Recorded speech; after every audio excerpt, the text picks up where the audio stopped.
Hi everyone, welcome back. It's a song a day.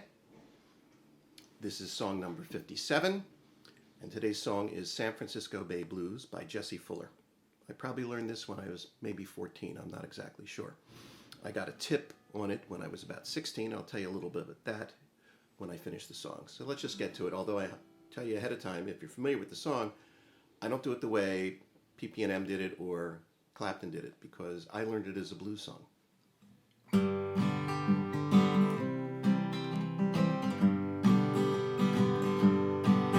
got this blues with my baby down by the San Francisco Bay. Ocean liner, come and take her away. Didn't mean to treat her so bad. Best gal I ever had. Said goodbye, made me cry. I wanna lay right down and die. Well, I ain't got a nickel and I ain't got a lousy dime. She don't come back, I think I'm gonna lose my mind. If she'd ever come back to stay, gonna be a brand new day, walking with my baby down by the San Francisco Bay. Walking with my baby down by the San Francisco Bay. Well, I'm sitting here looking through my back door, wondering which way to go. The woman I'm so crazy about, she don't love me no more. Think I'll fake me a freight train, 'cause I'm feeling blue. Right all the way to the end of the line, thinking only of you. Meanwhile in another city, just about to go insane.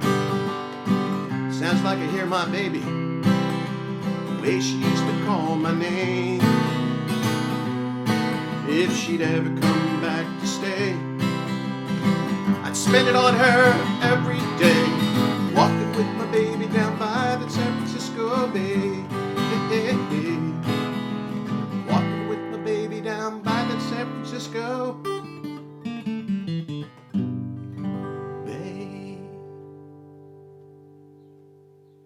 Now that's really not the way to end it, but that's a tribute to my friend, or my mentor at that time, Jerry Ricks. He taught me that. He thought that'd be a better way to end the song. It might not be, it might is, but might be.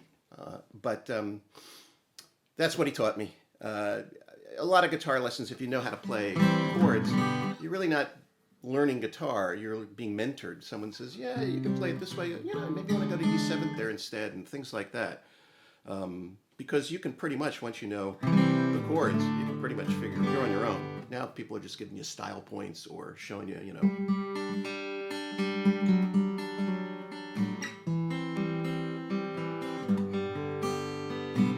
Chuck Aronson taught me that. That's for no one. The day breaks, your mind aches. You find that all the words of kindness linger on when she no longer needs you. So that's how a lot of us learn to play guitar, is that way. So a little bit about my taking lessons. I might as well, as long as we're here. So my mother bought me a Spanish guitar when I was probably about 12, and started having me take classical guitar lessons probably when I was about 13. Now, when I say they didn't come to my home, I got on a train in the suburbs, because I lived in the Philadelphia suburbs, went all the way downtown to Reading Terminal, walked down to 4th Street and Broad, and Market, I mean, and then took the trolley down to the Settlement Music School at 4th and Queen. And I would go early, and I'd go to the arcade bookstore, or sometimes I'd go real early, and I'd go to the movies. I remember seeing Dr. Strangelove in the movies in the Fox Theater with my guitar in the seat, because it's in the, you know, it's downtown midweek, you know. I forget, or during the day on a Saturday, I guess. Later on, I took guitar lessons again, Settlement Music School at the Germantown location. That was like around Washington Avenue and Germantown Avenue.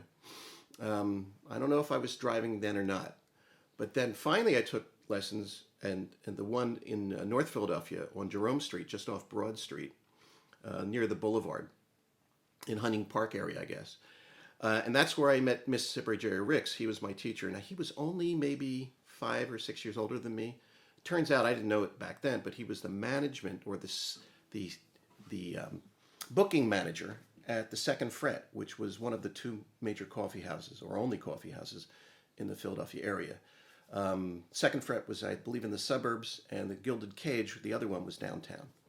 I remember being at the Gilded Cage. You could get French onion soup and stuff like that. That was unique back then. So that's my story. If you stuck around and heard it, I hope you found it at least enlightening. I think the craziest thing is getting on a train when you're 13 and letting your kid go downtown with a guitar and do all that. Who would ever let their kids do that today? Really. I might have been 12, but I know I wasn't much older than 13 or 14 when I was doing it, because by the time I was driving, I could go places, and so it had to be then. And I didn't really practice classical guitar. I wasn't very good at it. It might be where I learned to think about plucking strings, though, so that was benefit. My teacher was Jerry Colonna.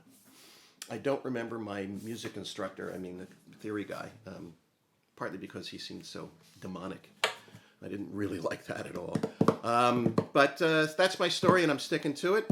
That is Song a Day. I know I talked too long, but hopefully you just tuned out and you're happy just hearing the song. All right, that's it from Rio Vista. I'll be back tomorrow.